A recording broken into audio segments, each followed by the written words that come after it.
Well, it should probably surprise no one that I'm back here making another video because I posted my preview video before the news came out about Nathan Peterman starting over Tyrod Taylor, so naturally I felt like I owed it to myself and to this channel, the integrity of this channel, to post a reaction video. And, the reactions have been pretty widespread on Twitter. I agree with some of them. I don't agree with all of them. I think even my understanding of the move has sort of changed over time, because at first you hear the move, and let me be real, I even, as soon as making this video yesterday, that I looked at it, I'm like, I don't think the Peterman thing is a good idea. I don't think that's what you should do right now. I think you should let Tyrod Taylor sort of ride this out. And I sort of still felt that way even after I heard the news, and there's part of me that still does feel that way, to be honest with you. But it's pretty clear to me that it just never was Tyrod Taylor. The answer was never Tyrod Taylor for McDermott, for Bean, for the Buffalo Bills. It was never him. He was just a stop loss for them. And he was just the guy that was just in there because he fit the mold. His characteristics fit the mold of the type of player they wanted. The guys around the locker room looking at him like a captain. He was voted the captain. He was a hard worker. He was, I don't know how else do you really word that. He was in there all the time, or in the facility all the time, working hard, rehabbing when he was injured, and McDermott originally got hired. McDermott has been outspoken about that. But at the end of the day, it's just not him. Like, they were looking to be something. They aspire to be better at the quarterback position, and that much I understand. And part of me is glad that the Tyrod Taylor thing is looking like it's finally over, because as fun as it's been to watch him, and as much as I like him as a person, as a player, it's sort of distracting you from the ultimate goal. And the ultimate goal is to be good at throwing the football. And Tyrod Taylor throws a nice ball, a nice deep ball. He has very unique skill set, unique traits, escapability, etc. But ultimately, there's no statistical measurement for the plays that he leaves out on the field. And I think that a lot of people, at least from some of the national pundits and whatnot, they don't even look at that. They just look at it like, oh, this guy has the lowest interception rate in NFL history of anybody thrown 1,000 passes. The Bills are 19-18 with him. Like, it wasn't his fault the Bills allowed 298 yards. The last part is correct, but sort of just like the idea that Tyrod Taylor is good enough. Like, what do you mean? Like, aspire to be better. That's just where I'm at. To aspire to be better. The idea that Tyrod Taylor is good because he doesn't throw interceptions is dumb. Not that he's not good. But the idea that, he doesn't throw interceptions, so the Bills should just be thankful for what they have. The grass isn't always greener. I understand that point, but, watch the game. Just watch the game. Imagine being Sean McDermott. You haven't really trailed at all season. Maybe this has been your plan the whole time. You're waiting to get Tyrod Taylor out of the lineup. And maybe you've seen Nathan Peterman in practice and stuff, and you're the most educated person on this subject because you see him in practice and in the rooms every day. Like, you see Nathan Peterman I got to get this kid in the lineup, but I can't justify taking Tyrod out right now because how it would look in the locker room. He does everything I ask him to do, and we're 5-2, or, even when they're 5-3. They can't really do that. But then when he throws for 56 yards, and not that matching points with the Saints is easy, but, he throws for 56 yards, he's dumping it off on third down. You get down, here's where you are. You get down by 2 scores. In the last 2 games, the Jets and the Saints, you get down by 2 scores, and the dude just can't bring you back. That's a stat that nobody really ever talks about, or that only Bills fans talk about, only local media talks about. The guy gets you down by 2 scores, or, your defense, whatever. Let's say your defense is having a bad day. They've had bad days the past 2 weeks. They get you down by 2 scores. Tyrod Taylor can't keep you in the game. And it's a shame. It really is a shame because I like him. And again, the move doesn't necessarily make a ton of sense, but I'm just trying to talk myself through it, talk you through it.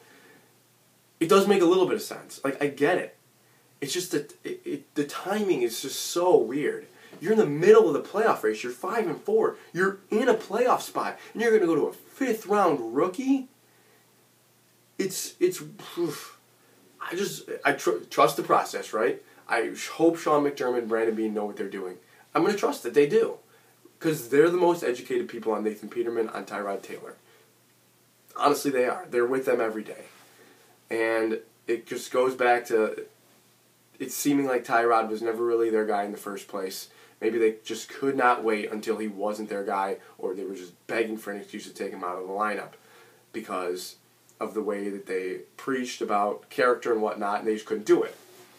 Well, now they found an excuse. Originally my first reaction is like, well, how's that going to fix the run defense? A lot of people are making that like, oh, it's not Tyrod Taylor's fault. The Bills gave up 298 rushing yards. Yes, obviously, you can't blame Tyrod Taylor for the Bills not being able to stop 27 consecutive running plays or whatever it was. Obviously, who would?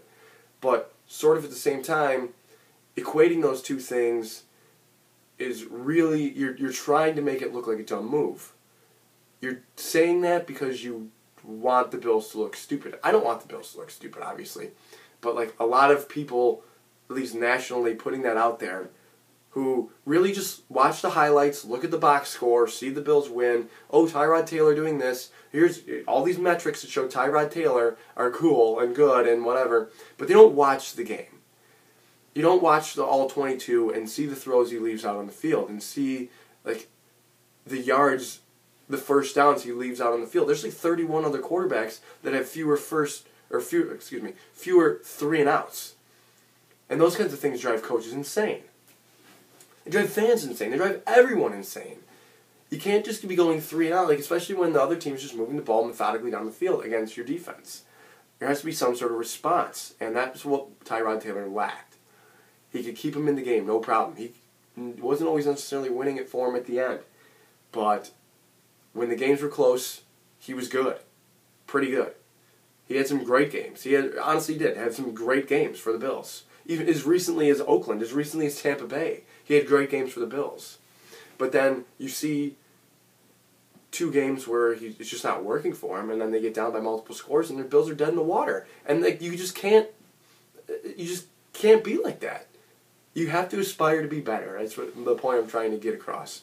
As much as I like Tyrod, I said it earlier. As much as I like Tyrod, you have to aspire to be better at throwing the ball, which the Bills haven't been since he's been quarterback. I mean, they've had some good days throwing the ball, but you need to be better on a consistent basis. And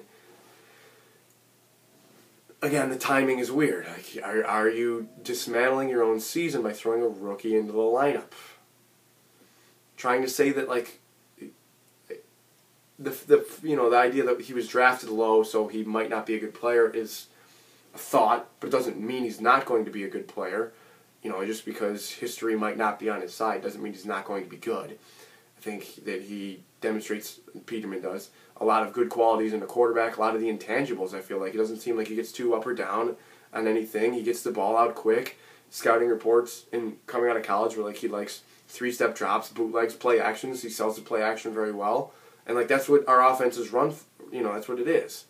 And maybe Tyrod Taylor was never really a good scheme fit for Rick Dennison's offense, and they just tried to tell you he was. But again, lying through the media is really not a big deal. It doesn't matter to me. You just have to know how to read between the lines and know what's actually right. And what's actually right is that it was never Tyrod Taylor. That's the bottom line. It was never Tyrod Taylor for this regime, and that's fine. I would have liked to see him finish out the season, sort of die on the vine, or lead this team to the playoffs. But maybe they're looking beyond that. They were like, hey, I know we have the chance to make the playoffs this year, but I can't play this Tyrod Taylor guy anymore. I got to play this Peterman kid and find out what I got and see if he can win 4 out of 7 games and get us to the playoffs. We're beginning here with the end in mind, which is not a horrible strategy. It just kind of feels like a punch in the gut as to fans because of the way, because you're mired in this drought and you have a shot at making the playoffs, and now you're going to this rookie quarterback.